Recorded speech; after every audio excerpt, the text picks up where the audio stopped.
오래전 세상은 어떤 모습이었는지 알고 있나요? 스마트폰, 컴퓨터 게임은 당연히 없었어요. 자동차가 없어서 말을 타고 다니던 시절보다 더 오래전 이야기예요. 그러니까 아주 오래전, 정말 오래전. 그때는 아무것도 없었어요. 하늘도, 땅도, 별도, 사람도 없었어요. 빛도 없었고, 소리도 없었어요. 아무것도 없는 그곳은 마치 눈을 꼭 감았을 때처럼 캄캄하고 조용했지요. 눈을 감고 이야기를 계속 들어볼까요? 아무것도 없는 그곳에도 하나님은 계셨어요. 하나님은 그 어둡고 조용한 세상을 보며 이렇게 생각하셨답니다. 이곳에 아름다운 세상을 만들어야겠다. 사랑으로 가득한 세상 말이야. 그리고 하나님은 아주 부드럽고 따뜻한 목소리로 말씀하셨어요. 빛이 생겨라. 그 순간 어디선가 눈부신 빛이 번쩍하고 나타났어요. 세상에 처음으로 빛이 들어왔고 어둠이 물러나기 시작했지요. 그 빛은 따뜻하고 포근했어요. 마치 이불 속 햇살처럼 말이에요. 하나님은 그 빛을 낮이라고 부르시고 어둠을 밤이라고 부르셨어요. 빛과 어둠, 낮과 밤이 생기면서 세상은 하루를 보내기 시작했어요. 그렇게 첫 번째 날이 지나갔답니다. 하나님은 빛을 바라보며 미소 지으셨어요. 참 좋구나. 하나님은 둘째 날도 일하셨을까요? 그럼 둘째 날에는 어떤 걸 만드셨을까요? 계속 이야기해 줄게요. 다음 날, 둘째 날이 되었어요. 이제 하나님은 하늘을 만들기로 하셨어요. 하나님은 다시 말씀하셨어요. 물이 나뉘어 하늘이 생겨라. 그러자 물이 위와 아래로 갈라지며 그 사이에 푸르고 높고 시원한 하늘이 생겼어요. 맑은 날 올려다본 그 파란 하늘 기억하죠? 하나님이 바로 그 하늘을 만드신 거예요. 구름이 둥둥 떠다니고 햇살이 스르르 퍼지고 나중엔 새들이 날아다닐 멋진 공간을 하나님이 만드신 거죠. 하나님은 넓은 하늘을 바라보며 또 말씀하셨어요. 참 좋구나. 그리고 셋째 날, 하나님은 땅과 바다를 만드셨어요. 하나님이 명령하시자 아래에 있던 물이 한쪽으로 몰려서 바다가 되었고 물 밖으로 드러난 곳은 땅이 되었어요. 하나님은 그 땅 위에 생명을 불어넣기 시작하셨어요. 작은 풀잎들이 먼저 고개를 내밀었고 다양한 모양과 향기를 가진 꽃들이 피어났어요. 그리고 나무들이 자라났죠. 높은 나무, 동그란 나무, 나무마다 열매도 달렸어요. 사과, 포도, 망고, 복숭아, 바나나. 어떤 과일을 좋아하나요? 그 과일도 다 하나님께서 만드셨어요. 나무들이 춤을 추듯 바람에 흔들리고 있었어요. 땅이 살아났어요. 정말 신기한 일이었죠. 하나님은 이 아름다운 땅을 바라보시며 말씀하셨어요. 참 좋구나. 넷째 날, 하나님은 하늘을 꾸미셨어요. 낮에는 땅을 밝혀줄 해를, 밤에는 은은하게 비춰줄 달을 만드셨어요. 그리고 밤하늘 가득히 별들도 만들어주셨어요. 별은 그냥 반짝이는 점이 아니에요.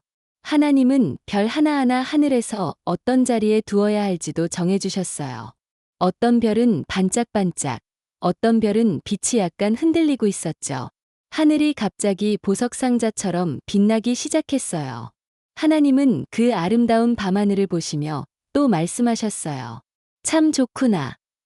그리고 다섯째 날에는 생명이 가득 퍼졌어요. 하나님은 바다의 물고기들을, 하늘에는 새들을 만들기 시작하셨어요. 작고 빠른 물고기, 커다란 고래, 흐물흐물 문어, 그리고 깃털이 예쁜 앵무새, 노래하는 종달새, 꼬리를 펼치는 공작새, 달리기 선수 타조까지. 물속과 하늘은 갑자기 생명으로 가득 찼어요. 펄떡이는 지느러미, 펄럭이는 날개, 세상이 노래를 부르기 시작했지요. 하나님은 새들과 물고기들에게 이렇게 말씀하셨어요. 많이 자라고 온 세상에 퍼지거라. 그리고 또 말씀하셨어요. 참 좋구나. 이제 다 만드신 것 같나요? 뭐가 빠졌나요? 그럼 여섯째 날에는 뭘 만드셨는지 계속 이야기해 줄게요. 그리고 마침내 여섯째 날이 되었어요. 하나님은 땅의 동물들을 만드셨어요. 사자, 곰, 토끼, 고양이, 기린, 캥거루. 세상은 어느새 동물들의 놀이터처럼 되었어요. 하지만 하나님은 여섯째 날 가장 특별한 존재를 만드셨어요. 바로 사람이에요. 하나님은 흙으로 사람의 모습을 빚으시고 그 코에 생명의 숨을 불어넣으셨어요. 사람은 하나님을 닮은 존재로 태어났어요. 하나님은 사람에게 복을 주시고 모든 생물을 다스리게 하셨어요. 그리고 미리 만들어주신 것들을 먹을 거리로 주셨어요. 하나님은 사람을 바라보며 말씀하셨어요. 보기에 아주 좋구나. 일주일은 7일이죠. 마지막 일곱째 날에는 무엇을 하셨을까요? 하나님은 모든 일을 마치시고 일곱째 날에는 쉬셨어요. 하나님은 이 날을 거룩한 날로 정하고 우리에게도 쉼과 감사를 배우게 하셨어요. 하나님이 만드신 세상을 돌아보며 사랑과 평화로 가득 차게 하셨지요. 이 세상은 그냥 만들어진 게 아니에요. 하나님께서 하나하나 만드셨어요. 우리를 정말 소중하게 여기시고 사랑하시기 때문이에요. 그러니까 우리도 하나님께서 정성껏 만든 아주 특별한 작품이란 걸 꼭 기억해요.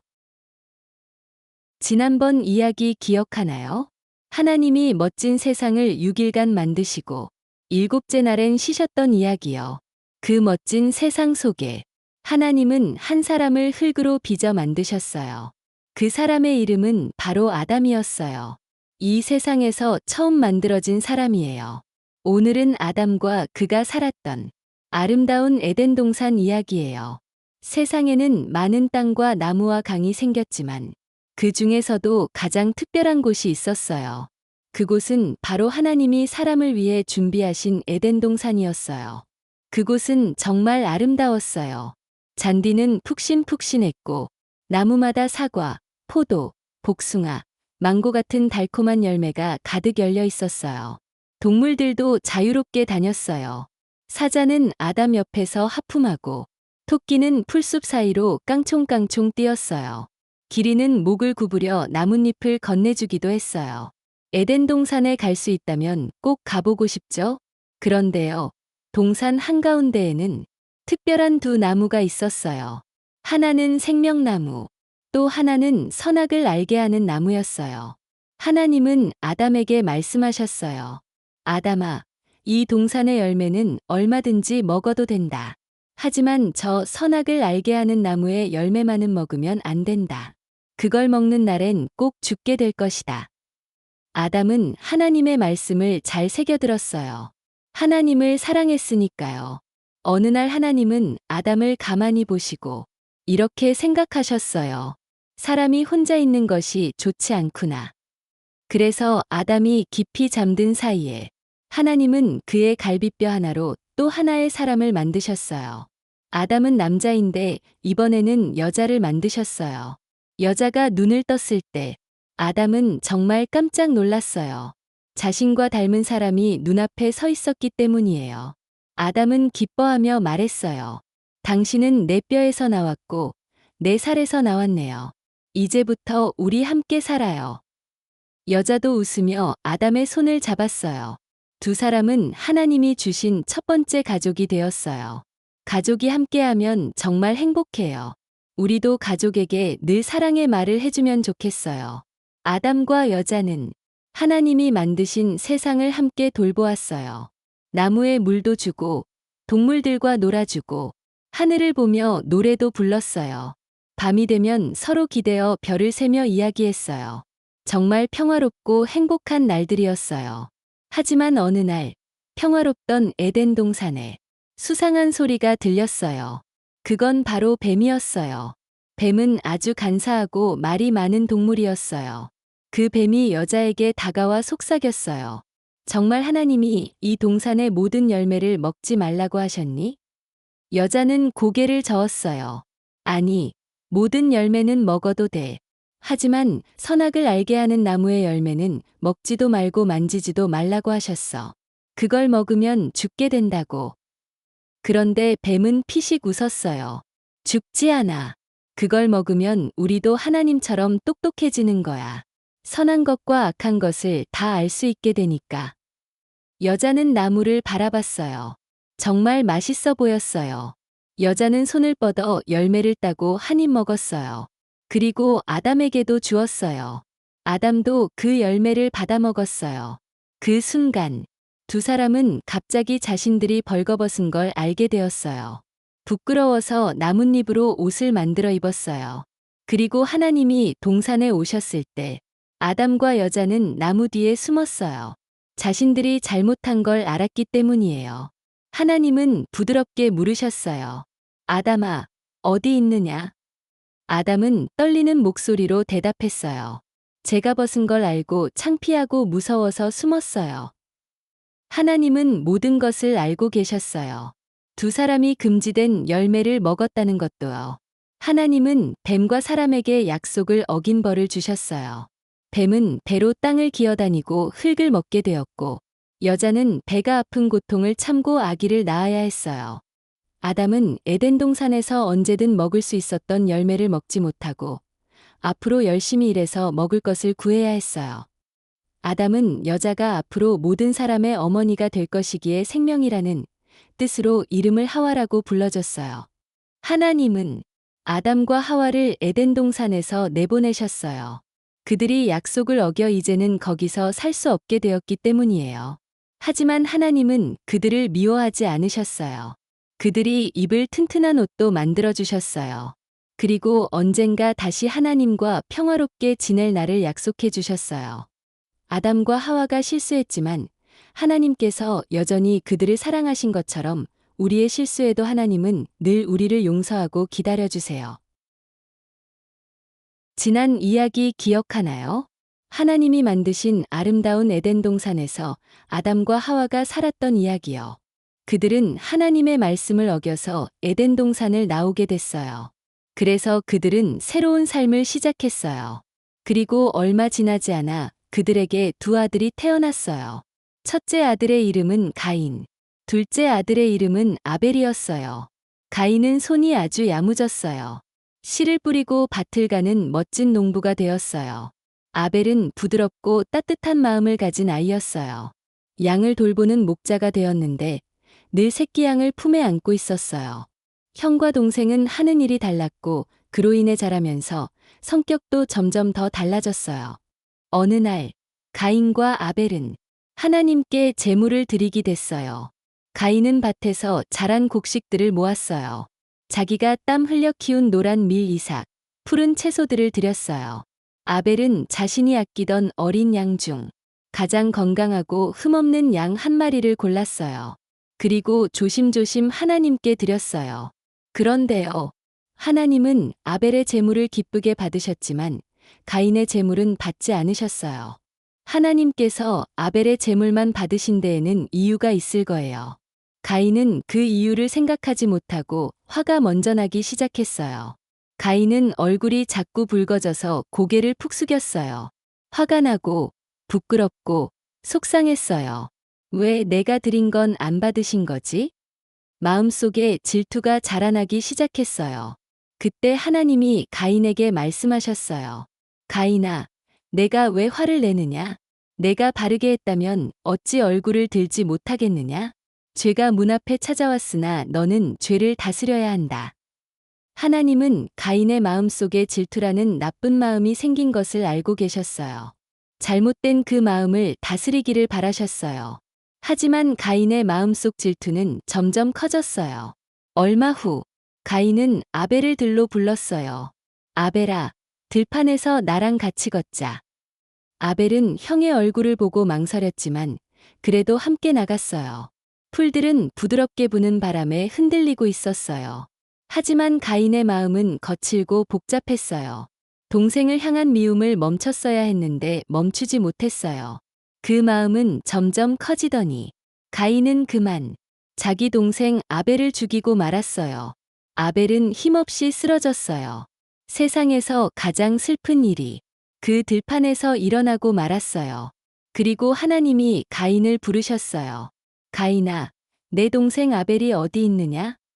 가인은 고개를 돌리고 말했어요. 제가 동생을 지키는 사람입니까? 하지만 하나님은 모든 걸 아셨어요. 그리고 조용히 다시 말씀하셨어요. 아벨의 피가 땅에서 내게 부르짖고 있다.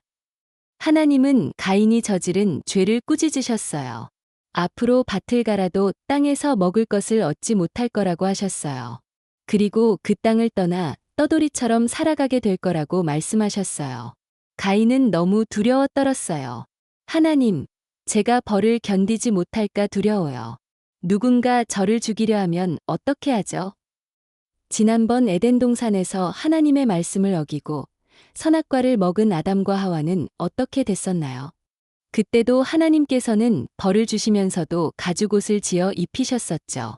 이번에도 하나님은 말씀하셨어요. 걱정하지 말아라. 누구든 너를 해치면 벌을 받을 것이다. 그리고 누구도 가인을 해치지 못하게 할 표시를 가인에게 주셨어요. 가인은 떠났어요.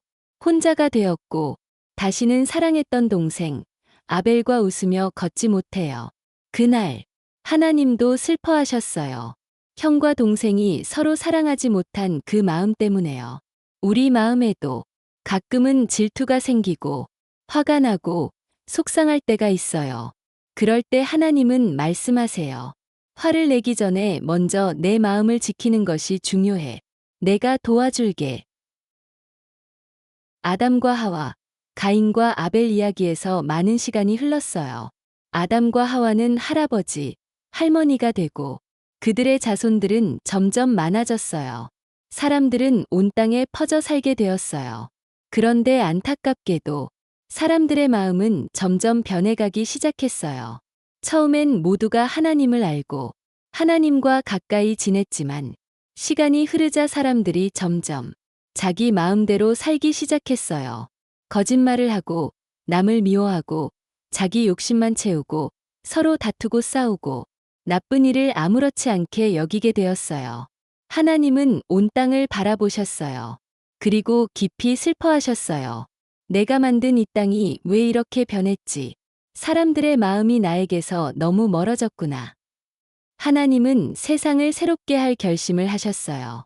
그런데 그런 사람들 사이에도 하나님을 여전히 사랑하는 사람이 딱 한 명 있었어요. 그 사람의 이름은 노아였어요. 노아는 하나님을 믿고 항상 바르게 살려고 애썼어요. 하나님은 노아를 아주 기뻐하셨어요. 어느 날 하나님이 노아에게 조용히 말씀하셨어요. 노아야, 이제 내가 큰 홍수로 이 세상을 씻어낼 거란다. 너와 내 가족을 지키기 위해 방주를 만들어라. 방주는 거대한, 정말 커다란 나무 상자 같은 배였어요. 마치 거대한 집처럼 생긴 배였지요. 하나님은 노아에게 방주를 만들기 위한 크기부터 재료, 문과 창의 위치까지 하나하나 자세하게 알려주셨어요. 노아는 깜짝 놀랐지만 고개를 끄덕이며 하나님께 순종했어요. 네, 하나님, 말씀하신 그대로 만들게요. 노아는 곧장 나무를 베고 다듬고 긴 나무판을 이어 붙이기 시작했어요. 노아의 아내와 세 아들, 그리고 며느리들도 함께 도왔어요. 사람들은 노아를 보며 비웃었어요. 노아는 배를 육지에 짓네. 비도 안 오는데 무슨 홍수래요? 노아는 아무 대꾸하지 않았어요. 그저 조용히 묵묵히 하나님 말씀대로 나무를 자르고 망치를 두드렸어요. 그렇게 오랜 시간 동안 노아는 방주를 만들었어요. 1층, 2층, 3층까지 동물들이 들어갈 칸도 만들고 먹이를 저장할 공간도 준비했어요. 하나님께서 동물들도 태워야 한다고 하셨거든요. 그리고 마침내 방주가 완성되었어요. 그런데 그때 놀라운 일이 일어났어요. 먼 들판에서 커다란 코끼리가 쿵쿵 걸어오고 있었어요. 목이 긴 기린, 뿔이 멋진 사슴, 깡충깡충 뛰는 토끼까지 하나님께서 모든 동물들을 방주로 보내신 거예요. 하늘에선 새들이 날아왔어요. 비둘기, 참새, 까치, 독수리. 노아는 문 앞에 서서 동물들을 반갑게 맞았어요. 어서 오렴. 여기가 너희 방이야. 먹이도 준비했으니 걱정하지 말아라. 드디어 쾅! 하늘에서 첫 번째 빗방울이 떨어졌어요. 뚝, 뚝뚝. 그리고 점점 더 굵은 빗방울들이 하늘에서 쏟아지기 시작했어요. 천둥이 울리고 번개가 번쩍였어요. 비는 낮에도 밤에도 쉬지 않고 내렸어요. 집들이 떠내려가고 산도 점점 물에 잠겼어요. 노아의 방주는 출렁이는 물 위를 조용히 떠다녔어요. 마치 하나님이 손으로 꼭 안아주시는 것처럼요. 노아의 가족들은 방주 안에서 감사의 기도를 드렸어요. 그리고 동물들을 돌봤어요. 비는 무려 40일 밤낮 동안이나 내렸어요. 그 후에도 한참 동안 물은 마르지 않았어요. 노아는 기다리고 또 기다렸어요. 어느 날, 노아는 비둘기를 날려보냈어요. 하지만 비둘기는 다시 돌아왔어요. 물이 여전히 마르지 않아서 땅이 아직 없다는 뜻이었어요. 며칠 뒤, 또 비둘기를 날렸더니 이번엔 부리에 올리브 잎사귀를 물고 돌아왔어요. 땅 위에 물이 줄어들어 나무가 보이기 시작했나 봐요. 그리고 마지막 날, 비둘기는 돌아오지 않았어요. 이제 드디어 땅이 드러난 거예요. 하나님은 노아에게 말씀하셨어요. 이제 방주에서 나가도 된다. 노아와 가족은 방주에서 나와 하늘을 올려다보며 감격의 눈물을 흘렸어요. 그리고 땅 위에 제단을 쌓고 하나님께 감사의 예배를 드렸어요. 그때 하나님은 말씀하셨어요. 이제 다시는 홍수로 세상을 벌하지 않을 것이다. 그리고 약속의 표시로 구름 사이에 무지개를 걸어두겠다. 노아는 하늘을 바라봤어요. 그곳에는 크고 환한 무지개가 떠 있었어요. 하늘 끝까지 닿게 바벨탑 이야기. 하나님께서 방주에서 나온 노아의 가족들에게 이렇게 말씀하셨어요. 자녀들을 낳고 땅에 가득 넘치게 살아가거라. 노아와 노아의 자녀들은 계속 자녀들을 낳았고 세상에는 다시 사람들이 많아졌어요. 모든 사람 중에 완전한 사람이라고 선택받은 노아의 자손들이니 모두 하나님 말씀을 잘 따랐겠죠? 처음에는 그랬지요. 그런데 시간이 지나면서 사람들의 마음속에 또다시 욕심이 생겨나기 시작했어요. 사람들은 말했어요. 이제 우리만의 큰 도시를 만들자. 우리가 더욱 강해지자. 그리고 그 도시의 한가운데 하늘 끝까지 닿는 탑을 세우자. 우리의 이름을 세상에 알리자. 사람들은 흙을 구워서 단단한 벽돌을 만들었어요. 이 벽돌, 진짜 단단해요. 바람도 비도 다 막아줄 거예요. 그 위에 진흙 대신 역청이라는 끈적끈적한 물질을 바르고 벽을 쌓았어요. 이렇게 쌓으면 정말 튼튼하겠어요. 하늘 끝까지 점점 더 높이 쌓자고요. 우리의 이름을 세상에 알릴 수 있어요. 이게 왜 문제였을까요? 사람들은 하나님을 잊었기 때문이에요. 하나님께 기도하지 않았고 하나님을 의지하지 않았어요. 그 대신 자기들 힘으로 하늘에 닿을 만큼 높이 올라가겠다고 우쭐대기 시작했어요. 하나님께서 그 모습을 보셨어요. 그리고 말씀하셨어요. 사람들의 욕심이 끝이 없구나. 이대로 두면 이후로도 더 욕심을 부릴 거야. 하나님은 조용히 계획하셨어요. 사람들이 서로 다른 말을 하게 하자. 그래서 서로 말이 안 통하게 하자.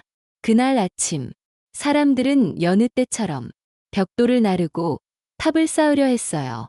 이 벽돌은 여기 올려주세요. 응, 뭐라고요? 내 말 안 들려요? 아니, 그게 무슨 말이에요? 못 알아듣겠어요. 정말 이상한 일이 생겼어요. 갑자기 사람들이 서로 다른 언어로 말하기 시작했어요. 처음엔 장난치는 줄 알았어요. 거기 있는 벽돌 좀 주세요. 뭐라고요? 배꼽을 달라고요? 사람들은 점점 혼란스러워졌어요. 말이 통하지 않으니 함께 일을 할 수 없었어요. 이제 안 되겠어요. 우린 함께 일할 수 없어요. 저 사람 말 전혀 못 알아듣겠어요. 결국 사람들은 탑을 쌓는 일을 멈췄어요. 그리고 서로 말이 통하는 사람들끼리 작은 무리를 지어서 동서남북으로 흩어져 떠나기 시작했어요. 어떤 무리는 강을 따라 이동했고, 어떤 무리는 산을 넘었고, 또 어떤 무리는 들판 끝까지 갔어요. 사람들은 도시를 떠났고, 남겨진 탑은 덜 지어진 채로 외롭게 서 있었어요. 그 탑의 이름은 바벨탑이 되었어요. 바벨의 뜻은 혼란, 혼잡이에요. 하나님께서 온 땅의 언어를 다르게 해서 바벨탑을 만들지 못하도록 사람들을 어지럽게 하셨기 때문이에요. 사람들이 하늘까지 올라가려 했던 건 신기록을 달성하기 위해서였나요? 사람들에게 멋진 탑을 보여주려고 했었을까요? 어떤 이유였든 진짜 이유는 높은 탑을 만들기 위해서가 아니라 자기 이름을 높이고 싶어서였어요. 하나님을 의지하지 않고 자기 힘만 믿고 우리는 뭐든지 할 수 있어 하고 자랑하려고 했어요. 하지만 하나님은 우리가 겸손하게 살기를 원하세요. 우리가 하나님과 함께할 때 가장 큰 일을 할 수 있어요. 아브라함과 별, 하나님의 약속 이야기. 아주 특별한 사람의 이야기를 들려줄게요. 하나님을 믿었고, 사랑했고, 말씀대로 살아서 믿음의 조상이라고 불렸던 사람이에요.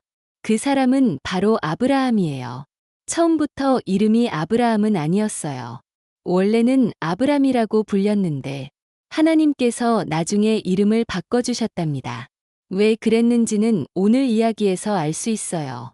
아브람은 갈대아 우르라는 도시에서 살고 있었어요. 그곳은 사람이 많은 번화한 도시였어요. 아브람은 가족들과 함께 잘 살고 있었어요. 땅도 많았고, 양도 많았고, 하인들도 여러 명 있었어요. 그래서 부족함 없이 지냈지만 하나님께서는 아브람을 그냥 그곳에 두시지 않았어요.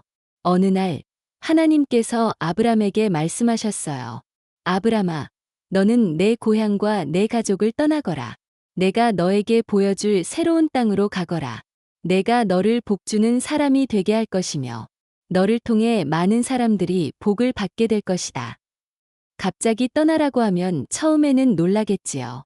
그 다음에는 걱정하는 마음이 들 것 같아요. 가기 싫을 수도 있고요.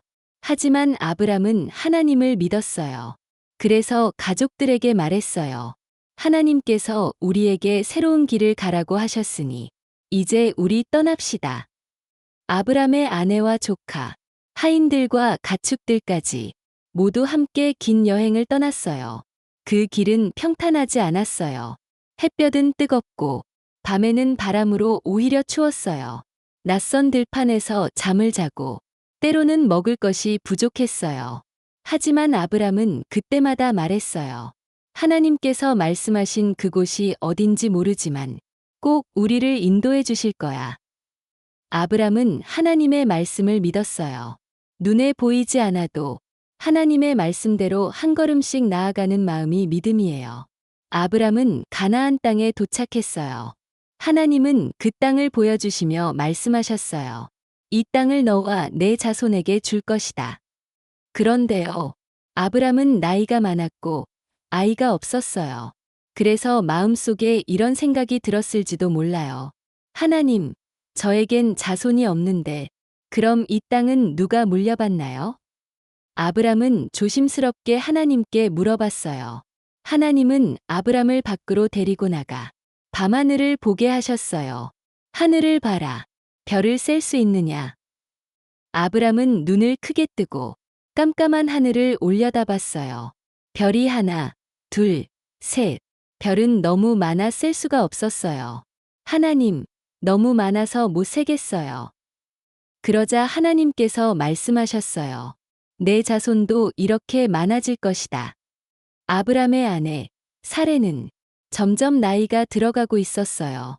하루가 지나고 한 해가 지나도 아기는 생기지 않았어요. 그래서 자신의 몸종이었던 하갈을 아브람에게 데려다 주었어요. 이 하갈을 통해 아기를 낳아주세요. 그러면 그 아이를 제 아이처럼 키울게요.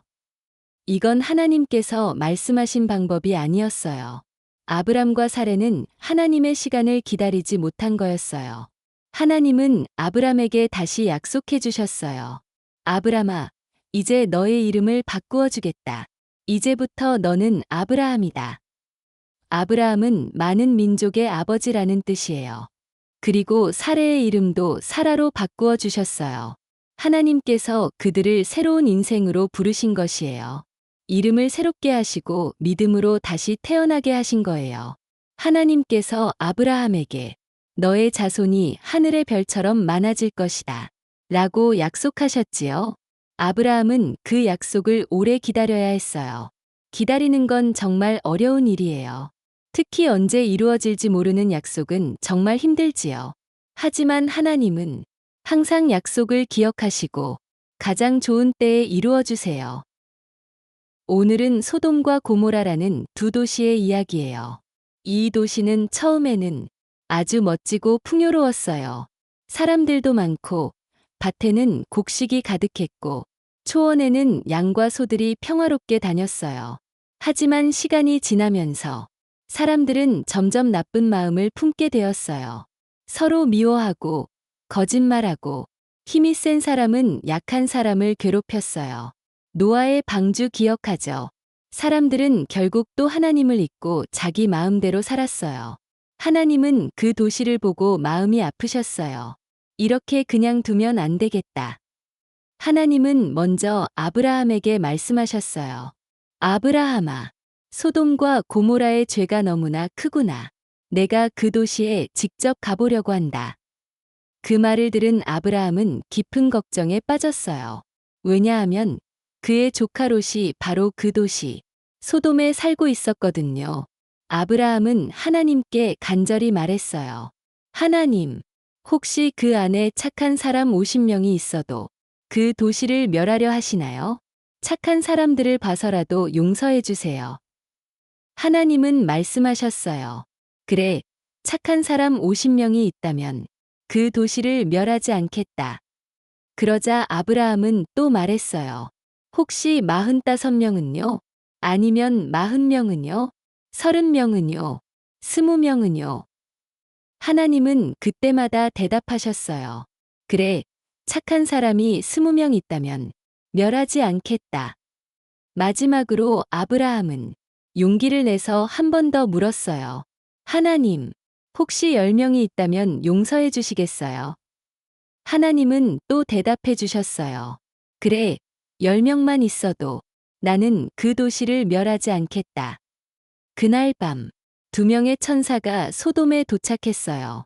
마침 롯이 성문 근처에 있다가 그들을 보고 얼른 달려가 인사했어요. 어서 오세요. 밤이 되기 전에 저희 집으로 오셔서 씻고 식사도 하시고 편하게 쉬세요. 천사들은 처음에는 거절했지만 롯이 간절히 부탁하자 그의 집으로 가게 되었어요.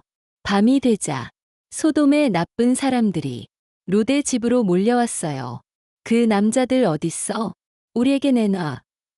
롯은 문 앞에 나와서 필사적으로 말렸어요. 제발 이런 나쁜 짓은 하지 마세요. 하지만 그들은 말을 듣지 않았어요.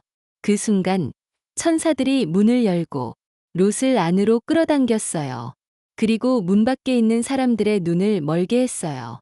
그들은 더 이상 문을 찾지 못하고 비틀거리며 돌아갔어요. 천사들은 롯에게 말했어요. 이곳은 이제 곧 멸망한다. 가족을 다 모아 이 도시에서 지금 당장 떠나라. 하지만 롯스 사위들은 그 말을 믿지 않았어요. 롯은 아내와 2딸만 데리고 급히 도망쳐야 했어요. 천사들은 말했어요. 절대 뒤를 돌아보지 말고 산으로 도망쳐라. 그리고 그 순간 하늘에서 불과 유황이 내렸어요. 커다란 불덩이들이 도시 전체에 떨어졌어요. 소돔과 고모라는 눈 깜짝할 사이에 잿더미가 되었어요. 불길과 연기가 하늘까지 치솟았어요. 도망치던 중 로스 아내는 절대 돌아보지 말라는 말을 어기고 뒤를 돌아보고 말았어요. 그 순간 그녀는 소금기둥이 되어버렸어요. 노아의 방주 때에 이어 사람들이 또 죄를 짓고 벌을 받게 된 이야기는 무섭고 슬픈 이야기예요. 하지만 그런 중에도 노아와 롯은 구원을 받았어요. 특히 롯은 아브라함의 간절한 기도를 통해 구원받을 수 있었어요. 아브라함과 사라의 나이가 많았지만 하나님께서는 약속한 시기에 하나님의 약속을 분명하게 지키셨어요.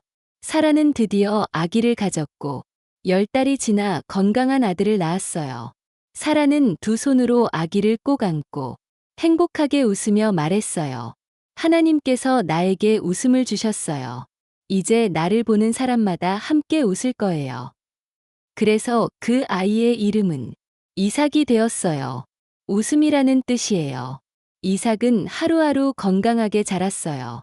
말도 배우고, 걷기도 하고, 아빠 아브라함을 쫓아다니며 장막 밖으로 나가 놀기도 했어요. 아브라함은 아들을 볼 때마다 마음이 따뜻해졌어요. 하나님께서 내게 이런 큰 기쁨을 주셨구나. 하지만 하나님은 그런 아브라함에게서 더 큰 믿음을 보길 원하셨어요. 어느 날 하나님께서 아브라함을 부르셨어요. 아브라함아, 내 하나님, 내 아들, 내가 사랑하는 이삭을 데리고 모리아 땅으로 가거라. 내가 말하는 산에서 그 아이를 제물로 바치거라. 그 말을 들은 아브라함의 마음이 얼마나 아팠을까요? 그토록 오래 기다려서 만난 아들, 너무나 사랑하는 아들을 하나님께 제물로 드리라니요. 아브라함은 너무나 슬펐지만 하나님의 말씀을 따르기로 했어요. 다음 날 아침, 아브라함은 일찍 일어났어요. 나무를 준비하고 하인 2명과 이삭을 데리고 모리아 땅으로 떠났어요. 아브라함은 먼 길을 말없이 걸었어요. 이삭은 궁금한 게 많았지만 아브라함의 어두운 얼굴을 보니 아무것도 물어볼 수 없었어요. 3일이 지나 드디어 하나님께서 말씀하신 그 산이 보였어요. 아브라함은 하인들에게 말했어요. 너희는 여기서 기다리거라. 나와 이삭은 산에 올라 예배하고 오겠다. 아브라함은 칼과 불을 들고 이삭에게는 나무를 들게 했어요. 그렇게 둘은 함께 산길을 오르기 시작했어요. 걷고 또 걷다가 이삭은 드디어 참지 못하고 물었어요. 아버지, 불도 있고 나무도 있는데 번제로 드릴 양은 어디 있나요? 아브라함은 마음이 너무 아팠지만 꾹 참으며 말했어요. 하나님께서 친히 번제 드릴 어린 양을 준비하실 거란다. 산 꼭대기에 도착했을 때 아브라함은 제단을 쌓고 나무를 가지런히 올려놓았어요. 그리고 이삭을 묶어 그 위에 눕혔어요. 아브라함은 천천히 칼을 쥐었어요. 눈을 감고 긴 숨을 내쉰 후 머리 위로 손을 번쩍 들어 올렸어요. 그때 하늘에서 하나님의 천사가 급히 외쳤어요. 아브라함아, 아브라함아. 네, 여기 있습니다. 그 아이에게 손대지 마라. 내가 가장 아끼는 아들도 내게 아끼지 아니하였으니 내가 하나님을 가장 사랑하는 줄 알았다. 아브라함은 이삭을 꼭 끌어안았어요. 하나님 감사합니다. 감사합니다. 그때 뿔이 덤불에 걸린 한 마리 순양을 발견했어요. 하나님께서 준비하신 제물이었어요. 아브라함은 순양을 데려와 하나님께 예배드렸어요. 그리고 그곳을 여호와 이레라고 불렀어요. 하나님께서 준비하신다는 뜻이에요. 오늘은 하나님께서 사랑하는 두 사람을 어떻게 만나게 해주시는지에 대한 이야기예요. 하나님이 아브라함에게 약속으로 주신 귀한 아들, 이삭은 시간이 흘러 이제 결혼할 때가 되었어요. 그런데 아브라함은 걱정이 되었어요. 이삭이 사는 가나안 땅에는 하나님을 모르는 사람들이 많았기 때문이에요. 이삭이 꼭 하나님을 사랑하는 여인과 결혼하기를 바랐던 아브라함은 가장 믿을 수 있는 종을 불렀어요. 너는 내 고향으로 가서 친족 중에서 내 아들 이삭을 위한 신부를 구해보거라. 종은 깜짝 놀랐어요. 주인님, 그 여인이 저를 따라 이곳까지 오지 않으면 어떡하죠? 그럼 제가 이삭을 데리고 갈까요? 하지만 아브라함은 고개를 저었어요. 절대로 이삭을 그곳으로 데려가선 안 된다. 하나님께서 천사를 보내 너의 길을 인도해 주실 거다. 그렇게 해서 종은 낙타 10마리와 많은 선물들을 가지고 긴 여행길에 올랐어요.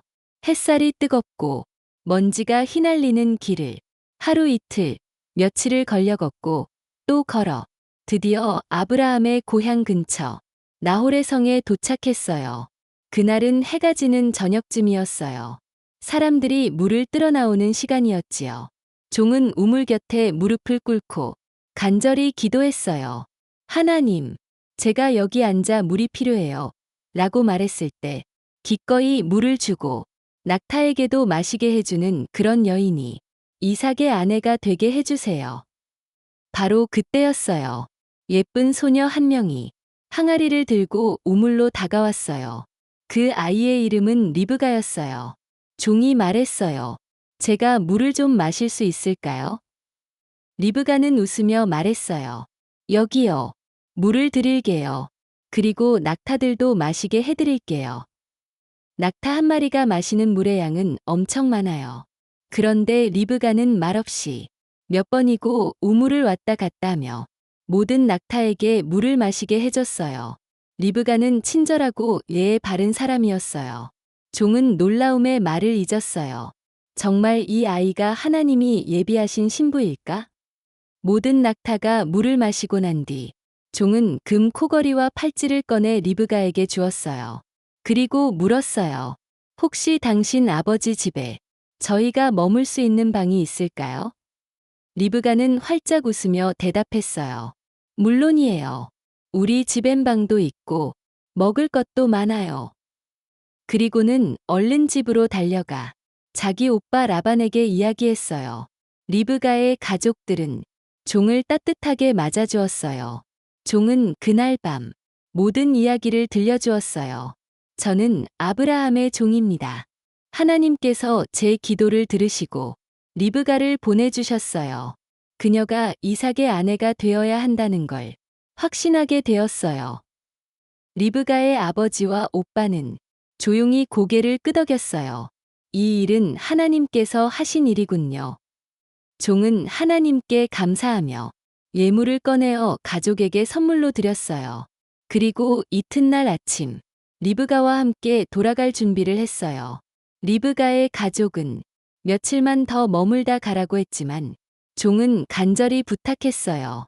제발 오늘 떠나게 해주세요. 주인님께 이 기쁜 소식을 빨리 전해드려야 해요. 사람들은 다시 리브가에게 물었어요.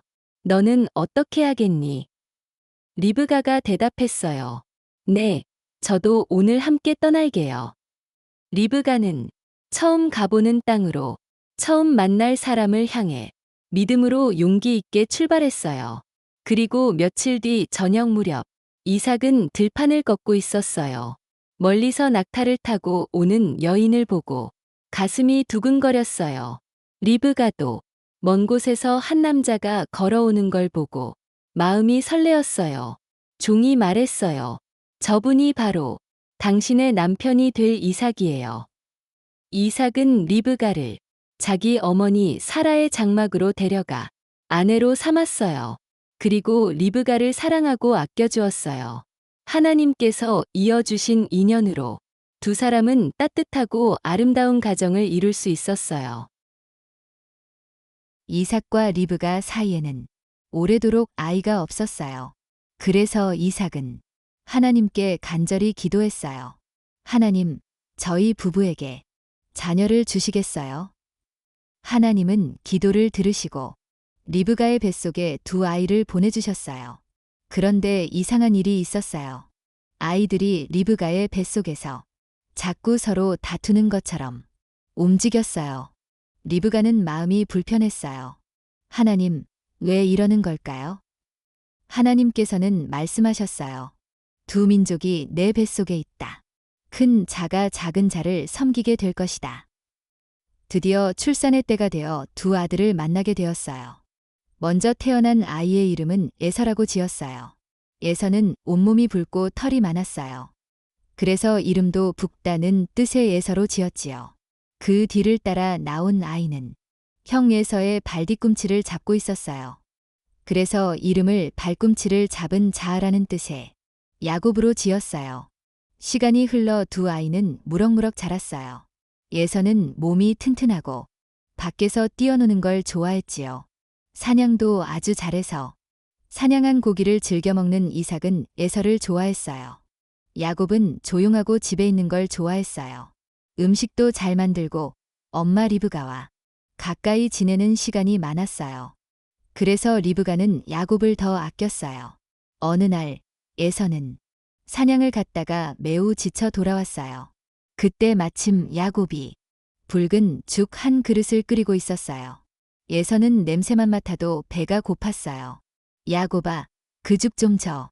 지금 당장 안 먹으면 쓰러질 것 같아. 야곱은 죽 그릇을 꼭 잡고 대답했어요.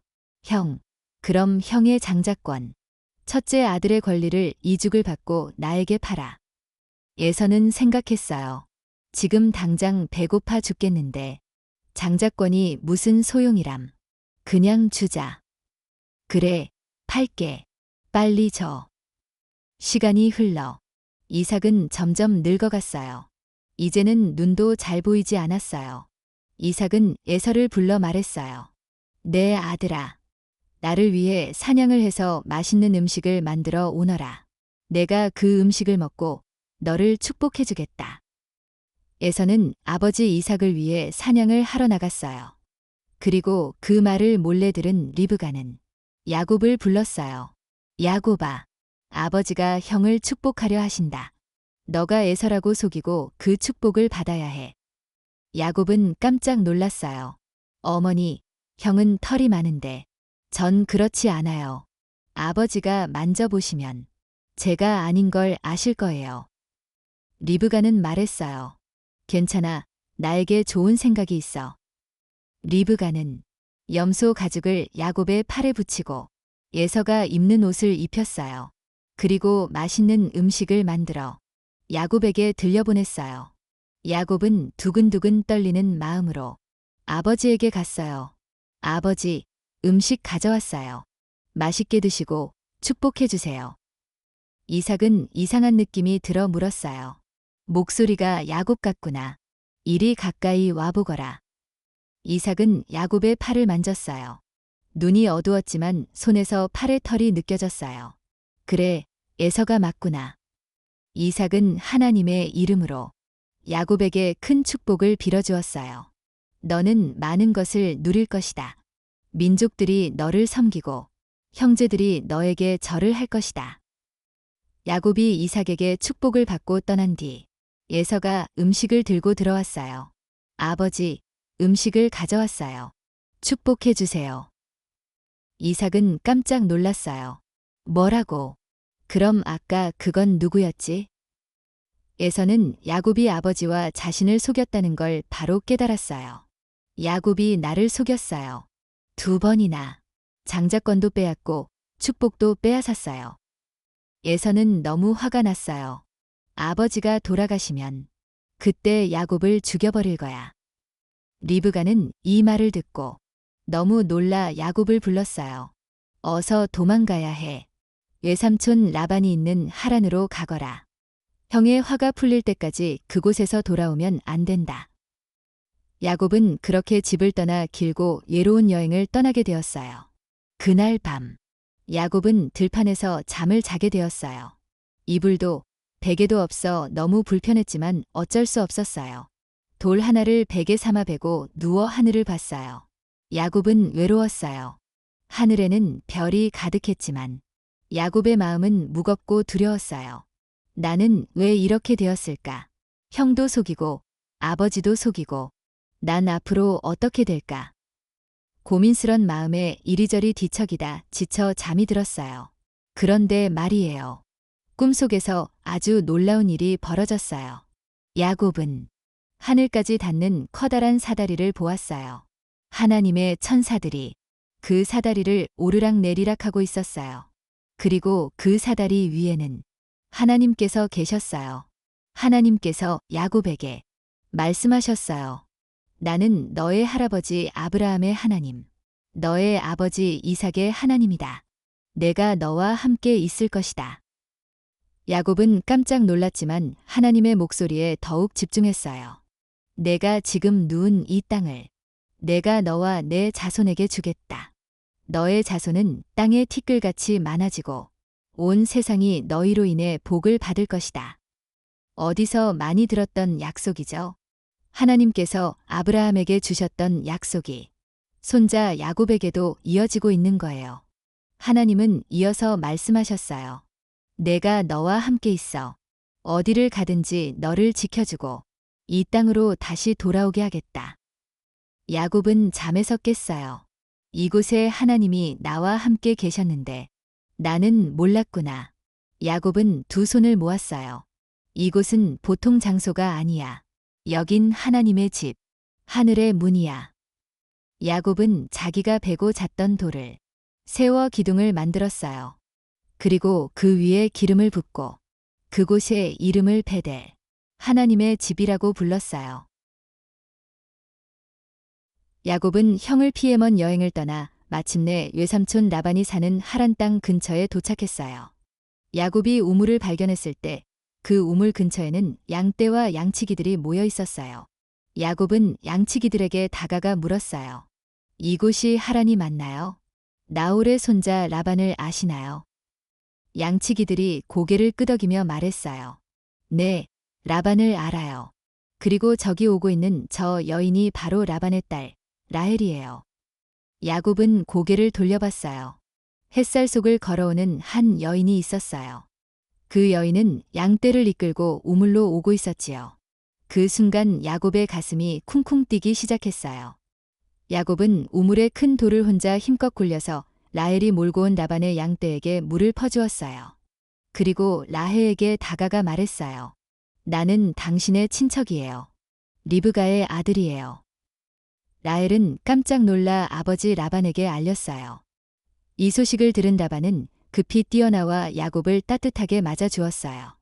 내가 리브가의 아들이구나. 우리 집에 잘 왔다. 야곱은 그날부터 라반의 집에서 함께 지내게 되었어요. 며칠이 지난 뒤 라반이 야곱에게 말했어요. 야곱아, 너는 내 조카지만 내가 나의 일을 열심히 도와주고 있으니 일한 대가를 주고 싶구나. 무엇을 원하느냐? 야곱은 머뭇머뭇거리다가 조심스럽게 말했어요. 라헬과 결혼하고 싶어요.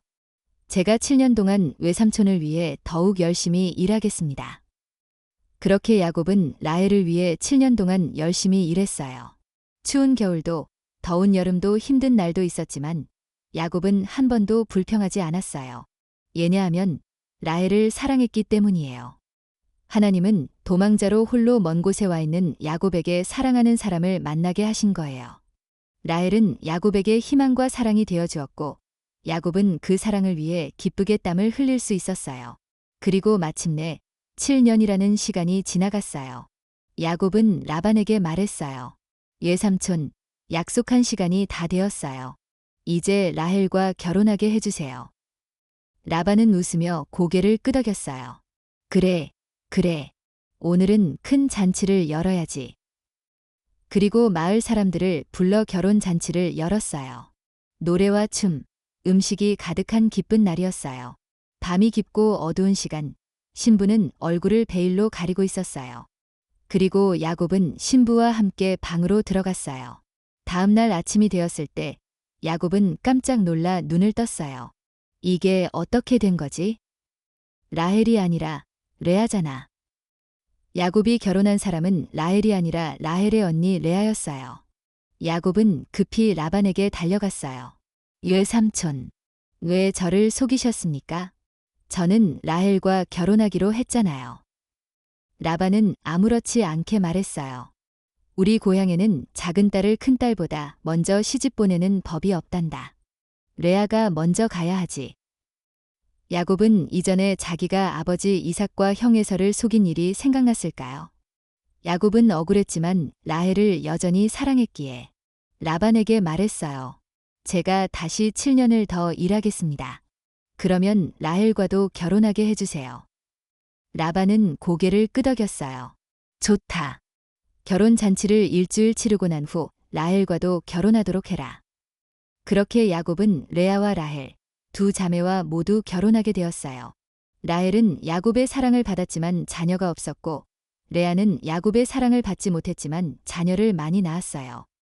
하나님은 레아의 외로움을 아시고 많은 자녀를 출산하게 하여 위로하고 축복해 주셨어요. 르우벤, 시므온, 레위, 유다.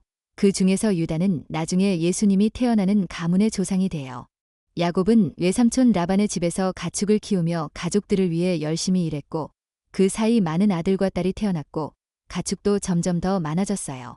하지만 라헬만은 아기를 갖지 못했어요. 라헬은 속상한 마음으로 하늘을 바라보며 기도했어요.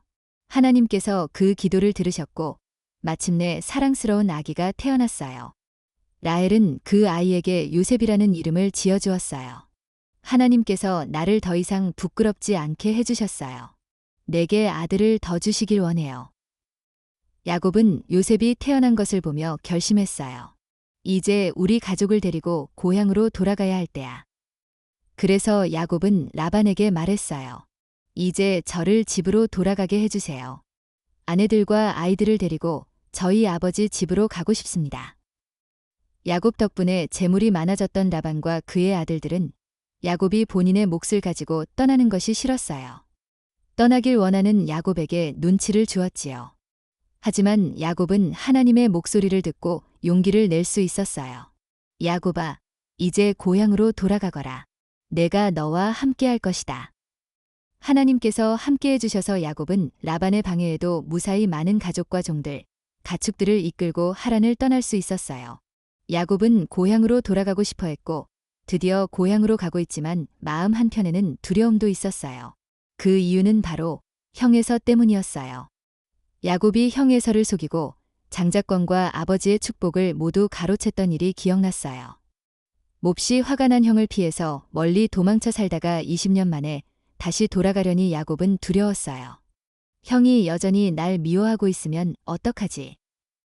그래서 야곱은 형에게 보내는 선물을 준비했어요.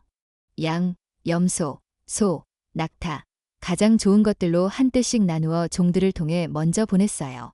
이건 당신의 종 야곱이 형님께 드리는 선물입니다. 야곱은 뒤따라 오고 있습니다. 야곱은 마음을 졸이며 하나님께 간절히 기도했어요. 하나님, 형이 우리를 해치지 않게 해주세요. 형이 저를 용서하여 제가 가족과 함께 무사히 돌아갈 수 있도록 도와주세요. 그날 밤, 야곱은 홀로 야복 강가에 남았어요. 그런데 어둠 속에서 누군가가 다가왔어요. 그 사람은 야곱과 밤새도록 씨름을 했어요. 야곱은 쉽게 지지 않았어요. 마침내 그 사람이 야곱의 허벅지 관절을 쳐서 움직이지 못하게 만들었어요. 그럼에도 야곱은 그 사람을 놓지 않았어요. 나를 축복하지 않으면 놓아드릴 수 없어요. 그러자 그 사람이 말했어요. 내 이름이 뭐냐? 야곱입니다. 이제 내 이름은 야곱이 아니라 이스라엘이다. 너는 하나님과 겨루어 이겼기 때문이다. 야곱은 감격했고 그곳에 이름을 브니엘, 하나님의 얼굴이라는 뜻으로 불렀어요. 다음 날 아침 무려 400명의 사람을 데리고 오는 에서가 보였어요. 야곱은 형에게 7번 절하며 나아갔어요. 그러자 에서가 달려와서 야곱을 끌어안았어요. 그리고 눈물을 흘렸어요. 형님. 야곱아, 내 동생아. 20년 동안 미움과 분노로 얼어있던 형제의 마음이 녹아내린 순간이었어요. 야곱과 함께 해주시는 하나님께서 야곱이 집을 떠난 20년을 지켜주셨고 그 덕분에 무사히 집에 돌아올 수 있었어요. 요셉은 야곱이 가장 사랑한 라헬이 낳은 아들이었기에 야곱은 요셉을 특별히 아끼고 사랑했어요. 그래서 요셉에게는 다른 형제들과는 다른 아주 특별하고 멋진 옷을 입혀주었지요. 형들은 그것이 몹시 못마땅했어요. 왜 아버지는 우리보다 요셉을 더 사랑하는 건지 점점 질투가 마음속에 쌓여갔어요. 요셉은 형들에게 꿈 이야기를 들려주었어요. 형들, 어젯밤에 제가 꿈을 꿨어요. 우리가 들판에서 곡식 단을 묶고 있었는데 형들의 단이 제 단을 둘러서서 절을 했어요. 형들은 화가 났어요. 뭐라고? 내가 우리를 다스리겠다고? 그 뒤에도 요셉은 또 꿈을 꿨어요. 이번에는 해와 달과 11개의 별이 저에게 절을 했어요. 이번에는 아버지 야곱도 참지 않았어요. 나와 내 어머니, 그리고 내 형들이 모두 내게 절을 하게 된단 말이냐. 하지만 야곱은 요셉의 꿈을 잊지 않기 위해 마음에 간직해두었어요. 어느 날 야곱은 요셉에게 말했어요. 요셉아, 형들이 세겜 땅에서 양을 치고 있으니 가서 잘 있는지 보고 오너라. 요셉은 아버지의 말씀대로 형들을 찾아 나섰어요. 한참을 걸어 도단이라는 곳에 이르렀을 때 저 멀리 형들이 보였어요. 형들은 요셉을 보자마자 이렇게 말했어요. 저기 꿈꾸는 자가 온다. 이참에 없애버리자. 그의 꿈이 어떻게 되는지 보자고. 그러면서 요셉을 죽이려 하자 르우벤이 말렸어요. 죽이지는 말자. 저 구덩이에 던져버리자. 르우벤은 몰래 요셉을 다시 꺼내어 아버지께 돌려보내려 했지요. 형들은 요셉을 붙잡고 아버지 야곱이 특별히 요셉에게만 준 멋진 옷을 벗긴 뒤 깊은 구덩이에 던졌어요. 요셉은 구덩이 안에서 무섭고 떨리는 마음으로 형들을 불렀지만 아무도 대답하지 않았어요. 유다가 말했어요. 요셉을 죽이는 것보다 저기 오는 이스마엘 사람들에게 팔아넘기면 어때? 다른 형들도 찬성했고 결국 요셉은 르우벤이 돌아오기 전에 은 20개의 이스마엘 상인들에게 팔려 이집트로 향하게 되었어요. 형들은 요셉의 옷에 염소 피를 묻혀 아버지 야곱에게 가져갔어요. 아버지, 이 옷 좀 보세요. 혹시 요셉의 것이 아닌가요? 야곱은 옷을 보자마자 울부짖었어요. 내 아들 요셉이 들짐승에게 찢겨 죽었구나. 야곱은 요셉이 죽었다고 믿고 깊은 슬픔에 잠겼어요. 하지만 요셉은 살아 있었어요. 이집트로 팔려간 요셉은 바로의 신하인 친위 대장 보디발의 지배종으로 팔렸어요. 하나님께서는 요셉과 함께 계셔서 요셉이 하는 모든 일을 형통하게 하셨어요. 그래서 보디발은 요셉을 가정의 모든 것을 맡기는 중요한 종으로 삼았지요. 그런데 어느 날 보디발의 아내가 요셉을 유혹했어요. 요셉, 나와 함께 있어줘. 하지만 요셉은 단호히 말했어요. 나는 주인의 모든 것을 맡았지만 당신은 아닙니다. 내가 어찌 하나님 앞에서 이 큰 죄를 지을 수 있겠습니까? 보디발의 아내는 화가 나서 거짓말을 했어요. 요셉이 나를 해치려 했어요. 그 말에 보디발은 화가 나서 요셉을 감옥에 가두었어요. 감옥에서도 하나님은 요셉과 함께 하셨어요. 간수장은 요셉을 신뢰하고 죄수들을 돌보게 했어요. 그러던 어느 날 감옥에 들어온 왕의 술 맡은 관원과 떡 굽는 관원이 꿈을 꾸었는데 아무도 해석해주지 못했어요. 요셉은 하나님께 지혜를 구하고 그들의 꿈을 해석해 주었어요. 술 맡은 관원님, 당신은 3일 안에 다시 왕의 곁으로 돌아가게 될 거예요. 하지만 떡 굽는 관원님은 3일 안에 목숨을 잃게 될 거예요. 정말 요셉의 해석대로 되었어요. 요셉은 술 맡은 관원에게 말했어요. 당신이 복직되면 저를 기억해 주세요. 저는 억울하게 감옥에 갇힌 사람이에요. 하지만 그는 요셉을 잊고 말았어요. 그렇게 시간이 흘러 2년 뒤 바로가 이상한 꿈을 꾸었어요. 살찐 소 7마리가 나타났다가 그 뒤에 마른 소 7마리가 나타나 살찐 소들을 잡아먹는 꿈이었어요. 그리고 또 다른 꿈에서는 튼튼한 이삭 7개를 가는 이삭 7개가 삼켜버렸어요. 누구도 그 꿈을 해석하지 못했을 때 그제야 술 맡은 관원이 요셉을 기억했어요. 왕이시여, 감옥에 있는 히브리 청년이 꿈을 잘 해석합니다. 바로는 곧장 요셉을 불렀어요. 요셉은 머리를 깎고 깨끗이 옷을 갈아입고 왕 앞에 섰어요. 내가 꿈을 해석할 수 있느냐? 아닙니다.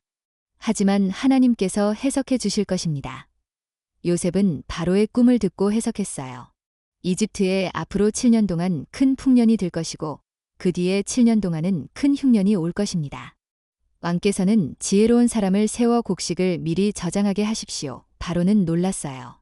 이보다 더 지혜로운 사람은 없구나. 너를 이집트의 총리로 삼겠다. 그렇게 요셉은 한순간에 감옥에서 나와 이집트의 가장 높은 자리에 오르게 되었어요. 이집트의 총리가 된 요셉은 하나님께서 알려주신 대로 풍년의 7년 동안 곡식을 잘 저장했어요. 그리고 마침내 흉년이 찾아왔어요. 이집트뿐 아니라 가나안 땅에도 흉년이 들었기 때문에 사람들이 곡식을 사기 위해 이집트로 몰려들었어요. 야곱의 집안도 마찬가지였어요. 양들도 먹을 풀이 없고 사람들도 먹을 것이 없었어요. 야곱은 아들들을 불렀어요. 이집트에 가면 곡식이 있다더구나. 너희는 가서 곡식을 사오너라. 그래서 요셉의 형들 베냐민을 빼고 10명이 이집트로 떠났어요. 형들은 총리 앞에 엎드려 절을 했어요. 바로 그 순간 요셉은 그들이 자기 형들이라는 걸 단번에 알아봤어요. 하지만 형들은 요셉이 이집트 말로 통역을 쓰며 이야기하는 높은 관직의 사람이었기 때문에 그가 요셉일 거라고는 전혀 생각하지 못했어요. 요셉은 형들을 알아보고도 자신을 드러내지 않았어요. 오히려 이렇게 말했어요. 너희는 이 땅을 정탐하러 온 자들이구나. 형들은 깜짝 놀랐어요. 아닙니다. 저희는 양을 치는 사람들입니다.